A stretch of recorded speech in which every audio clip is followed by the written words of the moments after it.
ইউসুফ আলাইহিস সালাম বলেছিল না যে আমি বিশ্বস্ত, আমাকে দায়িত্ব দেন? আমি বলতে চাই আমি বিশ্বস্ত, আমাকে দায়িত্ব দেন।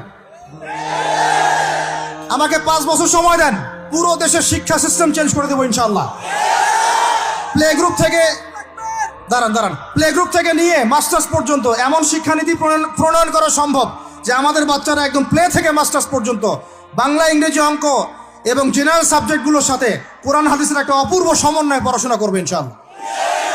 একা করে দিতে পারবো ইনশাআল্লাহ তাআলা। আমাকে এরকম 100 জন শিক্ষাবিদ দেন, 100 জন আলেম ওলামা দেন, একটা প্যানেল করে দেন, পুরো দেশের শিক্ষা চেঞ্জ করে দেওয়া যাবে ইনশাআল্লাহ। যাদেরকে রেখেছেন এদের মাথায় গোবর আছে, যাদেরকে রেখেছেন এদের মাথায় টাটকা গোবর আছে। বইপত্রগুলোর অবস্থা দেখেছেন? বইপত্রগুলো ঘাটাঘাটি করেছেন?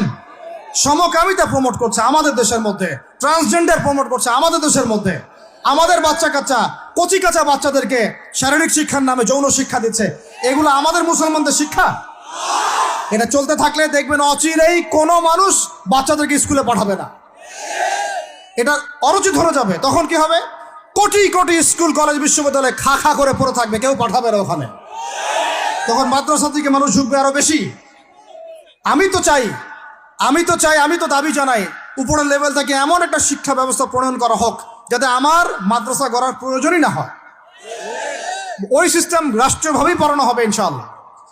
আপনি মালয়েশিয়ার দিকে তাকিয়ে দেখেন, আপনি এই যে ওয়েস্টার্ন কান্ট্রির মধ্যে অনেক কান্ট্রি আছে, অস্ট্রেলিয়ার মতো জায়গাতে আছে, ব্রিটেনের মতো জায়গাতে আছে, কোনো কোনো ক্ষেত্রে আপনি লেবাননকে দেখেন, ইয়েমেনকে দেখেন, জর্ডানকে দেখেন, কাতারকে দেখেন, সৌদি আরবিয়াকে দেখেন, অনেক কান্ট্রি আছে।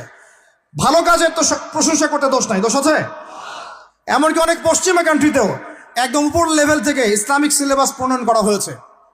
তার মানে এমন না যে তারা সায়েন্সকে গুরুত্ব দেয় নাই, ম্যাথকে গুরুত্ব দেয় নাই, ফিজিক্স পড়ায় নাই, অ্যাস্ট্রোফিজিক্স পড়ায় নাই, ইকোনমিক্স পড়ায় নাই, বিষয়টা এমন না। তারা ফিলসফি পর্যন্ত পড়িয়েছে।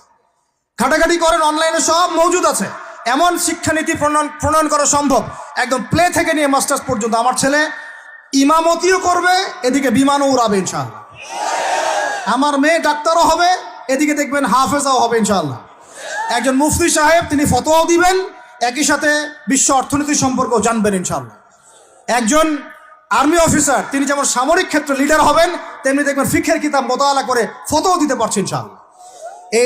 এই যুগটা এটা কোনো মানে স্বপ্নের যুগ নয়, এই যুগটা ছিল এক সময়। বেশি দিন দূরে যেতে হবে না, আপনি 200-300-400 বছর পিছনে যান, দেখবেন মুসলমানরা এমন সোনালী যুগ পার করে আসছে। অতএব এগুলো কোনো গাল গল্প করছি না আমি, এগুলো বাস্তবে রূপান্তরিত করা অবশ্যই সম্ভব, আর হাক সম্ভব, যদি এরকম কিছু মানুষের মধ্যে উদ্দীপনা থাকে, একটা সৎ সাহস থাকে, আমাদের উপর থেকে যদি একটা সহযোগিতা আসে এবং আমাদের মতো যারা ইয়াং তাদেরকে যদি মূল্যায়ন করা হয়, ইনশাল্লাহ দেখবেন বাংলার জমিন পরিবর্তন হয়ে গেছে। এই পরিবর্তন হলে দেশের জন্য কোনো খারাপের কিছু নাই, রাষ্ট্র পিছিয়ে যাবে না, রাষ্ট্র আরো এগিয়ে যাবে ইনশাআল্লাহ।